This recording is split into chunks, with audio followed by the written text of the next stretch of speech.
దేవుని పరిశుద్ధ నామమునకు స్తోత్రం కలుగును గాక. ప్రభు అయిన యేసుక్రీస్తు నామంలో యేసయ్య మినిస్ట్రీస్ జూమ్ మీటింగ్లో ఉన్న దేవుని బిడ్డలందరికీ హృదయపూర్వక వందనాలు. దేవునికి స్తోత్రం. దేవుని బిడ్డలారా, దేవుడు మనల్ని 2024 సంవత్సరం అంతా కాపాడి 2025 సంవత్సరంలోనికి ప్రవేశపెట్టినాడు. ఈ నూతన సంవత్సరంలో నూతనమైన దీవెనలు మనకు అనుగ్రహించాలని కోరుతూ ఉన్నాను. హబక్కుకు చేసిన ప్రార్థన, యెహోవా కోపించుచునే మా ఎడల వాత్సల్యము చూపే దేవా, సంవత్సరాలు జరుగుతుండగా నీ కార్యాలను నూతన పరచమని ప్రభువుని అడుక్కుందాం. దేవుని బిడ్డలారా, ఈ సంవత్సరాన్ని మనం డబ్బులు పెట్టి కొనుక్కున్నదైతే కాదు. ఏ ఒక్క రోజును కూడా మనం డబ్బులతో కొనలేము. కేవలం ఆయన కృప ద్వారా, ఆయన వాత్సల్యత ద్వారా మాత్రమే పొందుకుంటాం. అందుకే విలాపవాక్యంలో వ్రాయబడి ఉంది, అనుదినము ఆయనకు నూతనమైన వాత్సల్యత మన ఎడల పుట్టుచున్నది కనుకనే మనం ఇంకనూ నిర్మూలం కాకుండా సజీవంగా ఉన్నవారము. అంతేకాకుండా మరి దేవుని వాక్యంలో ఉంది, పర్వతాలు తొలగిపోయినా మెట్టలు తత్తరిల్లినా నా కృప నిన్ను విడిచిపోదు అని. విడిచిపోని కృపను దేవుడు మన ఎడల చూపిస్తూ, వాత్సల్యతను మన ఎడల చూపిస్తూ మనల్ని సజీవంగా ఉంచిన దేవాది దేవునికి ఏమిచ్చి మన రుణాన్ని తీర్చుకోలేము. కానీ విరిగి నలిగిన హృదయంతో ఉత్తమమైన మార్గంలో నడుస్తూ కృతజ్ఞులమై ప్రభు అడుగుజాడల్లో నడుస్తూ ప్రభువును మహిమపరుస్తూ జీవించాలని మాత్రము తెలియజేస్తూ ఉన్నాను. దేవునికి స్తోత్రములు కలుగును గాక. దేవుని బిడ్డలారా, ఈ 2025 సంవత్సరాన్ని దేవుడు మనకు బలమైన దేవుడు, సైన్యములకు అధిపతి అయిన దేవుడు అనే అంశాన్ని మనకు అనుగ్రహిస్తున్నాడు. అంతేకాకుండా దేవుడు తన కృపను కలగని ఆజ్ఞాపిస్తున్నాడు అని మరి ఈ సంవత్సరానికి దేవుడిచ్చిన అంశముగా, దేవుడిచ్చిన సమయము, కాలముగా దేవుడు మనకు బయలుపరిచి ఉంటున్నాడు. యేసయ్య మినిస్ట్రీస్లో గతించిన సంవత్సరంలో దేవుని దృష్టిలోనూ మానవుల దృష్టిలోనూ దైనంది మంచివారమని అనిపించుకునే సంవత్సరము. మంచివారమని మనం ఎలాగ అనిపించుకోగలుగుతాం? మన ప్రవర్తన దేవుని దృష్టికి ఇష్టమైనదిగా ఉండాలి. ఈ లోకంలో జీవిస్తున్న మనం కూడా మన ప్రవర్తన అంతటి యందు ఆయన అధికారాన్ని ఒప్పుకుంటే మనుషుల దృష్టిలో బాగుంటాము, మంచి పేరు తెచ్చుకుంటాము. దేవుని దృష్టిలో కూడా బాగుంటాము, మంచి దేవునికి మహిమ కలిగించే వారంగా జీవించడానికి వీలవుతుంది. కనుక దేవునికి స్తోత్రములు. దేవుని బిడ్డలారా, గతించిన సంవత్సరము అలాగూ మనం జీవించాము. ఈ సంవత్సరము నా దేవుడు కృప కలగని ఆజ్ఞాపించి మహిమ పొందే సంవత్సరము. దేవుడు తన కృపను కలగని ఆజ్ఞాపించి మహిమ పొందే సంవత్సరము. అంతేకాదు, దేవుని యొక్క లక్షణాల విషయంలో ఆయన బలమైన దేవుడు, ఆయన సైన్యములకు అధిపతి. మనం సేవిస్తున్న దేవుడు ఎంత గొప్ప దేవుడో మనం ఎరిగి ఉండాలండి. మనం ఎవరమో, మనం సేవిస్తున్న దేవుడు ఎవరో మనము ఎరిగి లేకపోతే మనకై మనమే కృంగిపోతాం. దేవుని బిడ్డలారా, మనం సేవిస్తున్న దేవుడు బలమైన దేవుడు, మనం సేవిస్తున్న దేవుడు సైన్యములకు అధిపతి. అంతేకాదు, మనము దేవుని సన్నిధిలో ఒక వాక్య భాగం కూడా చదువుతానండి. దేవుని బిడ్డలంగా మనం జీవిస్తున్నప్పుడు మనల్ని మృంగగోరు వారు దూషణలు పలుకున్నప్పుడు దేవుడు తన కృపా సత్యములను పంపును అని 57వ కీర్తన 3వ వచనంలో రాయబడింది. మరి అంటే ఎవరైనా మనల్ని మృంగాలని లేకపోతే దూషణలు పలికి మనల్ని కృంగదీసి మనకు విరోధంగా మాట్లాడుతున్నప్పుడు దేవుడు ఏం చేస్తాడంటే, కృప, నువ్వు పలానా వ్యక్తి దగ్గరికి వెళ్ళు, సత్యం ఒకవేళ పేర్లు అవి అనుకుంటే మనం, కృపా బ్రదర్, సత్యం బ్రదర్, మీరు వెళ్ళండి, నా కుమార్తె మరి తనకు విరోధంగా అందరూ దూషణలు పలుకుతూ ఉండగా కృంగిపోతూ ఉంది కనుక మీరు వెళ్ళండి, ఆమెను ఆదరించండి, ఆమెను ధైర్యపరచండి, ఆమె పక్షంగా పోరాడండి అని కృపా సత్యములను పంపిస్తాడని ఈ 57వ కీర్తనలో ఉంది. నా ప్రాణము సింహముల మధ్యనున్నది, కోపోద్రేకుల మధ్య నేను పండుకొనుచున్నాను. వారి దంతములు శూలములు, అవి అంబులు, వారి నాలుక వాడిగల కత్తి. గనక కత్తిపోటు వంటి మాటలు పలికేవారు మన చుట్టే ఉన్నప్పుడు, సింహాల లాంటి మనుషులు మన చుట్టూ ఉండి మనల్ని మృంగగోరినప్పుడు, దేవుడు మన కొరకు సహాయం కొరకు ఎవరిని పంపిస్తాడంటే కృపా సత్యమును పంపిస్తాడు. గనక దేవునికి స్తోత్రం. దేవుని బిడ్డలారా, మన దేవుడు బలమైన దేవుడు, మన దేవుడు సైన్యములకు అధిపతి. ఆయన మనకు కృపను కలగని ఆజ్ఞాపించును.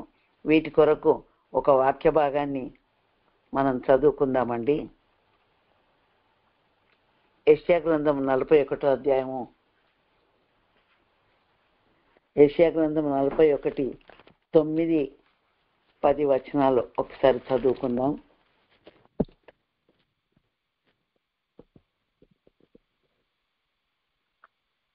నా సేవకుడైన ఇశ్రాయేలు, నేను ఏర్పరచుకున్న యాకోబు,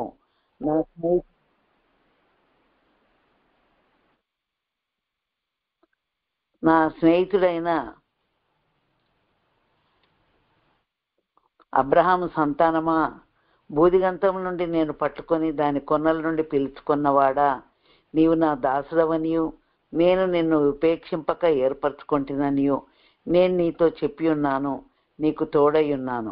భయపడకుము, నేను నీ దేవుడనై ఉన్నాను. దిగులు పడకుము, నేను నిన్ను బలపరుతును. నీకు సహాయం చేయవాడను నేనే.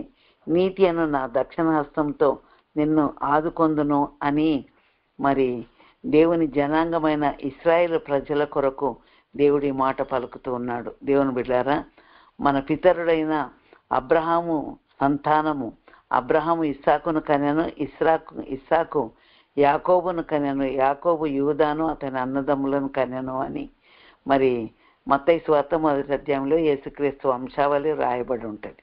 అయితే మరి దేవునికి స్నేహితునిగా పిలువబడి మరి దేవుని మాటను తూచా తప్పకుండా పాటించి దేవుని యందు విశ్వాసం కలిగి ఉన్నటువంటి వ్యక్తి అబ్రహాము. గనక ఆ అబ్రహాము నుండి వచ్చిన వంశావళి అయిన యాకోబును ఇస్సాకును దేవుడు పలికిస్తున్న మాట ఏంటంటే, ఇదిగో నేను ఏర్పరచుకున్న యాకోబు, నేను బూదిగంతం నుండి నీ చెయ్యి పట్టుకొని దాని కొనల నుండి నేను పిలుచుకున్నా కనుక నీవు నా దాసుడవు. నేను నిన్ను తృణీకరింపలేదు, నిన్ను ఉపేక్షింపలేదు, నేను నిన్ను ఏర్పరచుకున్నా అని దేవుడు చెప్తున్నాడు. ఇలాగ చెప్పిన దేవుడు ఎవరండి? ఆయన సైన్యములకు అధిపతి అయిన దేవుడు, ఆయన బలమైన దేవుడు. దేవుని బిడ్డలారా, మనము నమ్మిన వారిని ఎరిగినప్పుడు సిగ్గుపరచబడము అని వాక్యం సెలవిస్తూ ఉంది. అంతేకాదు తమ దేవుని ఎరుగువారు బలము కలిగి గొప్ప కార్యాలు జరిగిస్తారని దానియేలు గ్రంథంలో వ్రాయబడింది. కనుక దేవుని బలమేంటో, ఆయన చేసే శక్తి కలిగిన కార్యాలేంటో, సైన్యములకు అధిపతి అయిన దేవుడు మనకి ఏ విధంగా సహాయం చేయగలడో, ఆయన కృపను ఎలాగో మనకు పంపించి మనల్ని బలపరిచి, మనల్ని ధైర్యపరిచి, మనల్ని ఆదరించి, మనల్ని అన్ని పరిస్థితుల్లో ఆదుకోగలడో, ఆయన కృపను గురించి, బలాన్ని గురించి, సైన్యుడికి అధిపతి అయిన మన ప్రభు గురించి మనం ఈ సంవత్సరం ధ్యానించుకోబోతున్నాం. దేవునికి స్తోత్రం. మరి అబ్రహాము వంశావళి నుండి వచ్చిన యాకోబును దేవుడు యబ్బోకు రేవు దగ్గర పెనుగులాడినప్పుడు, నీవు యాకోబు కాదు, నీవు ఇశ్రాయేలు అని పేరు పెట్టబడుతుందని దేవుడు పేరు మార్చి ఆ ఇశ్రాయేలు జనాంగాన్ని అబ్రహాంతో దేవుడు చేసిన వాగ్దానము, నేను నిన్ను నీ కుటుంబాన్ని ఆకాశ నక్షత్రముల వల్ల చేస్తా. అప్పటికి ఒక్క కుమారుడు కూడా లేడండి. నిజానికి అబ్రహాముతోటి దేవుడు 75 సంవత్సరాల ప్రాయంలో ప్రమాణం చేశాడు. ఇదిగో అబ్రహామా, నేను నీకు సంతానంని ఇస్తా, నేను నీకు వాగ్దాన కుమారుణ్ణి ఇస్తా, నీ సంతానాన్ని ఆకాశ నక్షత్రముల వల్ల విస్తరింపజేస్తా అని 75 సంవత్సరాల ప్రాయంలో దేవుడు వాగ్దానం చేస్తే 100 సంవత్సరాల వరకు ఒక్క కుమారుడు కూడా పుట్టలేదు. అంటే సారా ద్వారా వాగ్దాన సంతానం రాలేదు. 100 years అప్పుడు ఆ ప్రాయంలో అబ్రహాంకు దేవుడు వాగ్దాన పుత్రుణ్ణి ఇచ్చాడు. దానికి ముందు మరి శారమ్మ తొందరపాటు ద్వారా హాగరుకు కుమారుణ్ణి ఇచ్చాడు, ఇష్మాయేలు. అది వేరేటి టాపిక్. కానీ దేవునికి స్తోత్రం. దేవుని బిడ్డలారా, అబ్రహాము వాగ్దాన కుమారుడైన ఇస్సాకు వలన కలిగినదే నీ సంతానం అనబడును అని దేవుడు చెప్పాడు. గనుక ఇస్సాకు యాకోబును మరి యూదాను అతని అన్నదమ్ములను ఆ విధంగా కన్నప్పుడు వంశావళి అభివృద్ధి అయింది. అయితే దేవుడు చెప్తున్నాడు, నా సేవకుడమైన ఇశ్రాయేలు, నేను ఏర్పరచుకున్న యాకోబు, నేనెవరినో తెలుసా? నేను అబ్రహాము యొక్క, మీ పితరుడైన అబ్రహాము యొక్క స్నేహితుడైన యెహోవాను. నేను దేవునికే స్నేహితుడు అంటే ఎంత గ్రేట్నెస్ అండి, ఎంత గొప్పతనము. దేవుని బిడ్డ ఒక ప్రైమ్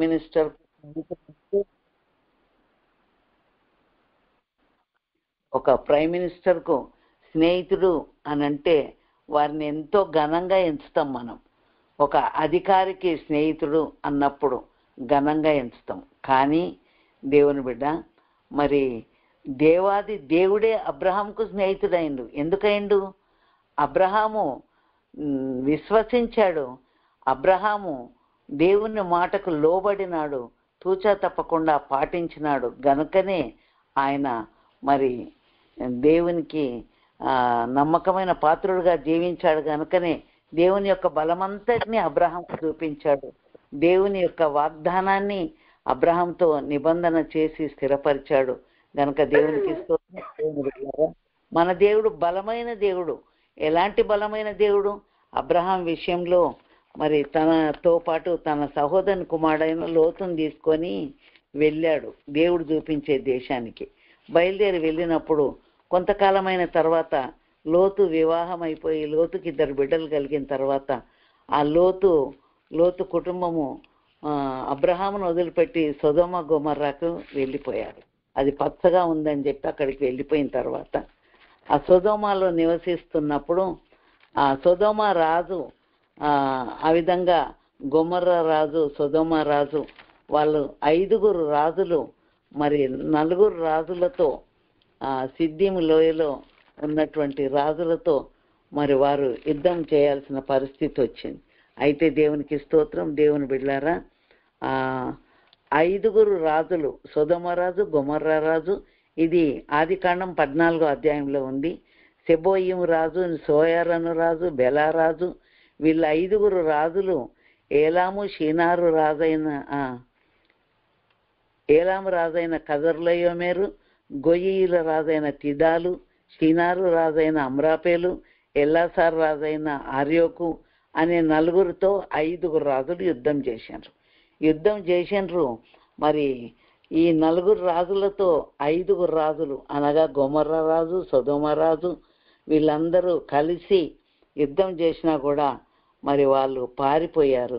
అప్పుడు మరి ఆ యొక్క శత్రువులు వచ్చి ఈ గొమొర్రాలో సొదొమలో ఉన్నటువంటి మనుషులను, ఆస్తిని అంతా పట్టుకొని వెళ్ళిపోతే ఆ సంగతి అబ్రహాంకు తెలిసినప్పుడు అబ్రహాము తన ఇంట పుట్టి అలవర్చబడిన 318 మందిని వెంటబెట్టుకొని పోయి రాజులను తరిమిండంటే మరి అబ్రహాము ఇంటిలో ఉన్న 318 మంది 4 రాజులతో 5 రాజులతో యుద్ధము చేయడము. దేవుని బిడ్డ, రాజులంటే ఎంత పెద్ద సైన్యం ఉంటుందండి. కానీ అబ్రహాం సేవిస్తున్న దేవుడు ఎవరో ఆయన సైన్యములకు అధిపతి గనక అబ్రహాము ఇంటిలో పుట్టి అలవర్చబడిన చిన్న సంఖ్యనే 318 అంటే ఆ 318 మంది పోయి ఆ యొక్క 4 రాజులతో యుద్ధం చేసి సొదొమ రాజును, గొమొర్రా రాజును, అందులో ఉండే మనుషులను, లోతు కుటుంబాన్ని తీసుకొని వచ్చారు. అంటే అబ్రహాం సేవిస్తున్న దేవుని యొక్క గొప్పతనము, ఆయన యొక్క శక్తి సామర్థ్యాలు, ఆయన ఇచ్చే విజయాలు, అబ్రహాముకు దేవుడు చేసిన నిబంధన, ఇవన్నీ గుర్తు చేసుకొని దేవుడే మరి అబ్రహాముకు జయం ఇచ్చినట్టుగా మనం చూడగలం. దేవుని బిడ్డలారా, ఈ లోకంలో జీవిస్తున్న మనము దేవుని మాటకు లోబడితే దేవుడు మరి మనతో వాగ్దానం చేస్తాడు, మనకు కృపను అనుగ్రహిస్తాడు. అంతేకాదు మనకు బలమైన దేవుడు తోడుగా ఉండి శత్రువులు ఎటువంటి వారైనా, ఎటువంటి సైన్యము కలిగిన వారైనా, బలవంతులైనా వారిని ఓడించి జయం అనుగ్రహించే దేవుడు. దేవుని బిడ్డ, అబ్రహాం సేవిస్తున్న దేవుడు సైన్యములకు అధిపతి అయిన దేవుడు. అబ్రహాం సేవిస్తున్న దేవుడు బలమైన దేవుడు. అందుకే అబ్రహాము దేవుని స్నేహితుడైన అబ్రహామా అని పిలిచి అబ్రహాంతో నిబంధన చేసి మాట్లాడుతుండు. ఇదిగో అబ్రహామా, నేను నీ దేవుడను, నేను నీకు తోడై ఉంటాను, నీ వెళ్ళిన స్థలంలో నిన్ను కాపాడుతాను, నీకు సహాయం చేస్తాను, నీకు ఒక్కగానొక్క కుమారుడు లేడని నువ్వు బాధపడుతున్నవేమో కానీ ఆకాశ నక్షత్రంలాగా నీ సంతానాన్ని విస్తరింపజేస్తాను. దేవుని బిడ్డ, బలమైన దేవుడు, సైన్యములకు అధిపతి. సైన్యములకు అధిపతి అన్న మాటకు నేను ఒక చిన్న మాట చెప్పాలి అర్థం కావడానికి. మనకు 15 ఆగస్టుకి 15th ఆగస్టుకి కానీ 26th జనవరికి కానీ పెరేడ్ నిర్వహిస్తారు. ఆ పెరేడ్లో మరి మన యొక్క భారతదేశానికి ఉన్న సైన్యం అంతా అందులో పాల్గొంటుంది. అయితే ఆ సైన్యానికి అధిపతి బైబిల్ గ్రంథంలో 2 ఉపమానాలు మనం చూడొచ్చు. లూకాసు వార్త 7వ అధ్యాయంలో చూడొచ్చు. ఆ విధంగా మరి అపోస్తల కార్యం 10వ అధ్యాయంలో కూడా చూడొచ్చు. శతాధిపతులు అంటే 100 మంది సైనికుల మీద అధికారులు. కానీ దేవుడు, మనం సేవిస్తున్న దేవుడు వ్యక్తిగతంగా ఒక్కొక్కరికి అధిపతి కాదు, ఆయన సైన్యములకే అధిపతి. అంటే మన భారతదేశం సైన్యంలో ఎంతమంది ఉంటారండి? అంటే అంత పెద్ద సైన్యం. మరి దేవుని దగ్గర ఉన్న సైన్యము దేవదూతలని కూడా చెప్పుకోవచ్చు. ఒక్క దేవదూత వచ్చి అశూరీలను 185,000 మందిని మొత్తేసిందంట. అంటే ఆయన బలం ఏంటి? దేవుని బలము. దేవుని బిడ్డలారా, ఈ అబ్రహాం సేవిస్తున్న దేవుడు, అబ్రహాం దగ్గర 318 మంది ఉంటేనే ఒక పెద్ద మహా సైన్యం లాగా రాజులను జయించే అంత శక్తి కలిగిన సైన్య సమూహముగా ఏర్పడగలిగినారు. దేవుని బిడ్డ, ఈరోజు దేవుని సేవిస్తున్న నీకు ఆయన ఏ రీతిగా తోడుంటాడు? ఈ 2025 సంవత్సరం అంతా ఆయన బలమైన దేవుడుగా తోడుంటాడు. ఆయన సైన్యములకు అధిపతిగా తోడై ఉంటాడు.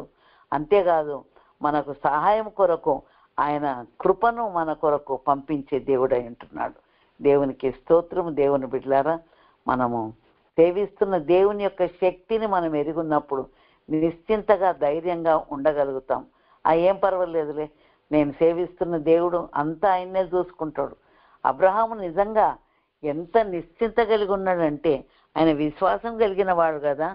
లేక 25 సంవత్సరాలకు వాగ్దానం చేసిన తర్వాత పొందుకున్న వాగ్దాన పుత్రుడైన ఇస్సాకును బలి చేయమనంటే మరి పెందలకడనే లేచి బలివ్వడానికి బయలుదేరాడు. మార్గ మధ్యంలో ఇస్సాకు అడిగాడు, నా తండ్రి, కట్టెలు ఉన్నాయి, మరి నిప్పు ఉంది, మరి దహన బలికి గొర్రెపిల్లేది అన్నప్పుడు తండ్రి మనసు ఎంత కృంగిపోవాలండి, ఎంత ఏడ్చుకోవాలా. కానీ నా కుమారుడా, దహన బలికి గొర్రెపిల్లను దేవుడే చూసుకుంటాడు. అంటే ఆయన చూసుకునే దేవుడు, ఆయన కృప ద్వారా మనకు సమస్తం అనుగ్రహించే దేవుడు. దేవుని బిడ్డలారా, ఆయన కృపను మనం కొలవలేము. ఆయన కృపను మన కొరకు పంపించే గొప్ప దేవుడు అంటున్నాడు. ఈరోజు రక్షింపబడి మనం ఈ విధంగా ఉన్నామంటే, ఆయుష్ పొడిగింపబడి 2025 లోపలికి వచ్చినామనంటే ఆయన కృపను బట్టే.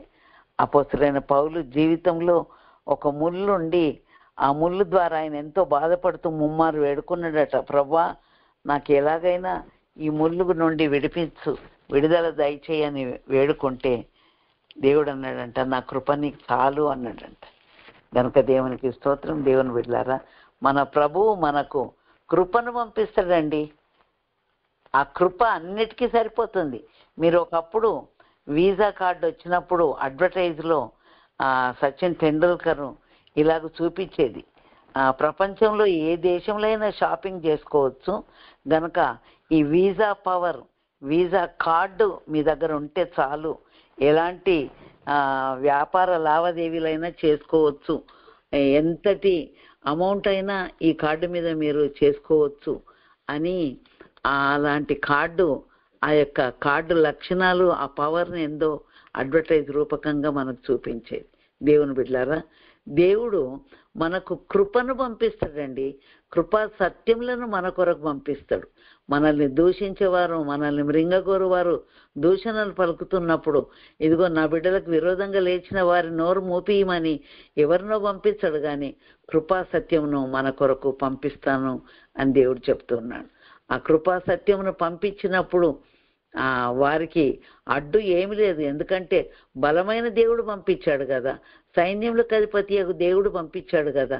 గనుక దేవునికి స్తోత్రం. దేవుని బిడ్డలారా, మనం సేవిస్తున్న దేవుడు ఎవరు, మనకు సహాయం చేసే దేవుడు ఎవరు, ఆయన శక్తి ఏంటి మనం తెలుసుకొని ఉన్నప్పుడు ఆయన మీద ఆధారపడి ఉండడానికి వీలవుద్ది.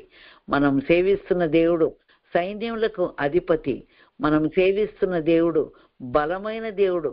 ఎంతటి బలమైన దేవుడు అంటే ఏ రీతిగా సహాయం చేసిండని మనం ఒక్కొక్క సందర్భంలో ఒక్కొక్క విషయాన్ని మనము ధ్యానించుకోగలం. దేవుని బిడ్డలారా, మోషే ఇశ్రాయేలు జనాంగాన్ని నడిపిస్తున్నప్పుడు ఐగుప్తు నుండి కనానుకు తీసుకెళ్తున్నప్పుడు ఎర్ర సముద్రం వారికి అడ్డం వచ్చింది. ఎర్ర సముద్రంలో నీళ్లను మరి తోడి పడేయడానికి ఎంతమంది కావాలా, ఎన్ని నీళ్లు తోడిపోయాలా, అదేమి లేదు. ఒక్క మాట, ఒక్క క్షణంలో మోషే చేతిలో ఉన్న కర్ర చాపగానే ఆ నీళ్లు మొత్తం పాయలైపోయి ఇశ్రాయేలీల కొరకు మార్గం ఏర్పడ్డది. అంటే ఆయన ఎంత బలమైన దేవుడు, సృష్టి యావతిని లోపరుచుకునే దేవుడు, ప్రకృతిని స్తంభింపజేసే దేవుడు, నీకు నాకు సహాయం చేయడానికి ఆయన దిగొచ్చే దేవుడు. ఇస్సాకును బలియ్యమని అబ్రహాముతో దేవుడు అడిగినప్పుడు సరే మంచిదని ఆ మాటకు లోబడి అబ్రహాం బయలుదేరాడు. కానీ ఆ బలి అర్పించడానికి ఇస్సాకు బదులుగా గొర్రెపిల్లని దేవుడు సిద్ధం చేసి అక్కడ రెడీగా ఉంచిండండి. ఆయన కార్యాలు మనం ఏమని వర్ణించగలము? దేవుడు పిల్లారా, అదృశ్య రూపిగా కృపగల దేవుడుగా. కృప అంటే దానికి డెఫినేషన్ ఏంటండి? అనర్హులమైన మనకు అర్హతను కల్పించడమే కృప లక్షణం. గనక దేవునికి స్తోత్రం. ఏ యోగ్యత మనకు లేదు ప్రభు కార్యాలు చూడడానికైనా, ప్రభు శక్తిని అనుభవించడానికైనా, ప్రభు చేసిన మేళ్లను మన కళ్ళారా చూడడానికైనా మనకి ఏ అర్హత లేదు. కానీ కేవలం ఆయన కృప, ఆయన కృప, ఆయన కృప. ఈరోజు మనం పొందిన రక్షణ ఆయన కృప.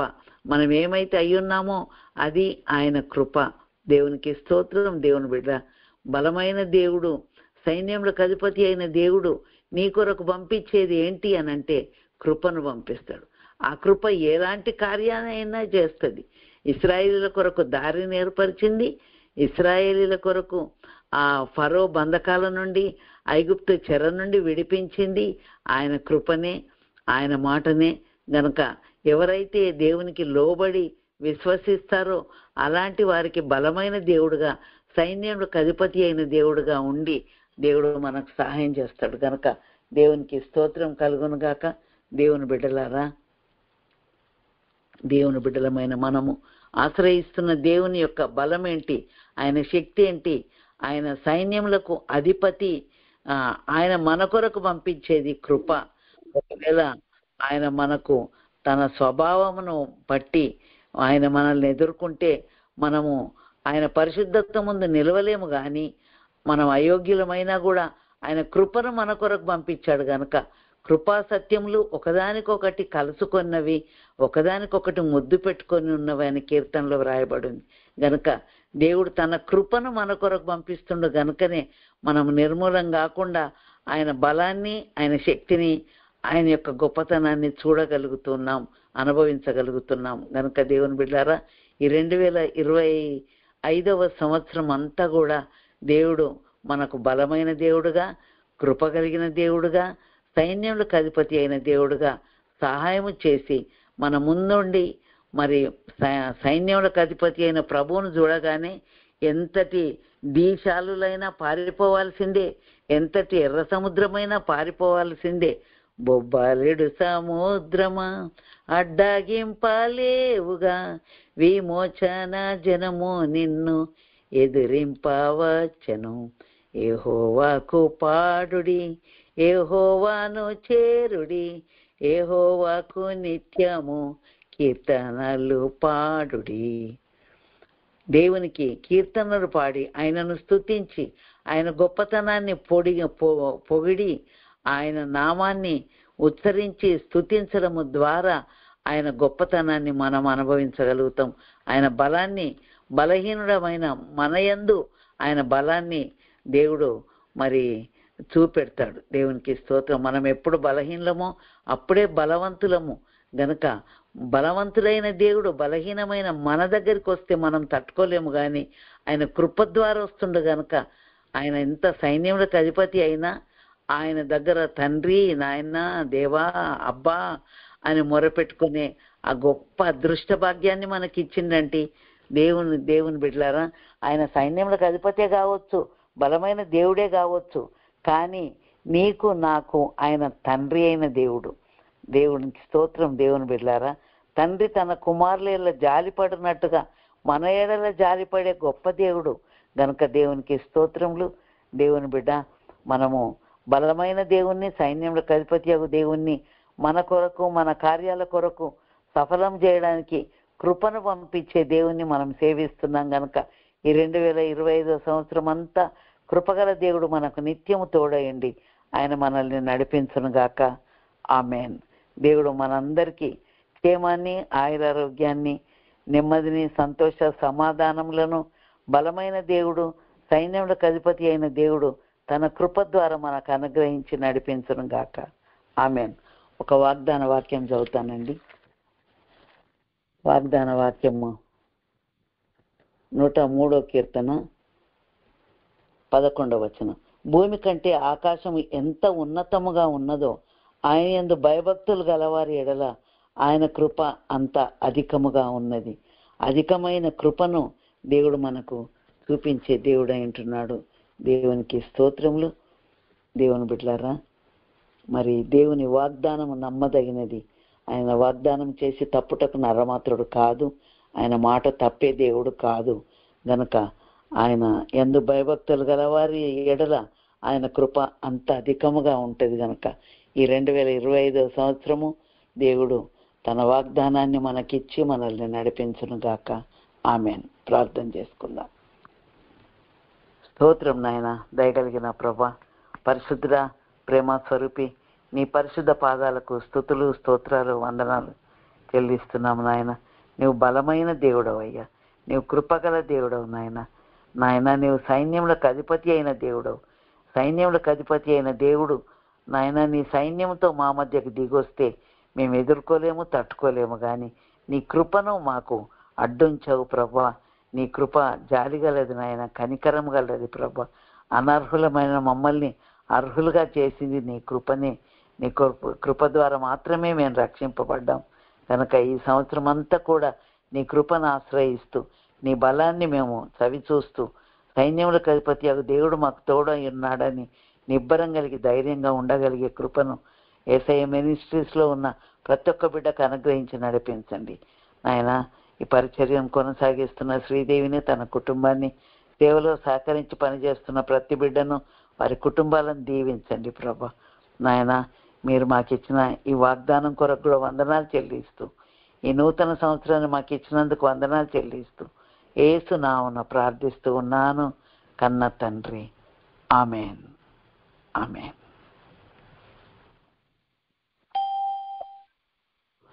తండ్రి అయిన దేవుని ప్రేమయు, ప్రభు అయిన యేసుక్రీస్తు కృపయు, పరిశుద్ధాత్మ దేవుని నిత్య సమాధానము, సహవాసము, ఆదరణ, కాపుదల ఆయన సన్నిధిలో తలవంచిన బిడ్డలకు, సకల పరిశుద్ధులకు నిత్యము తోడైండి నడిపించును గాక. ఆమేన్.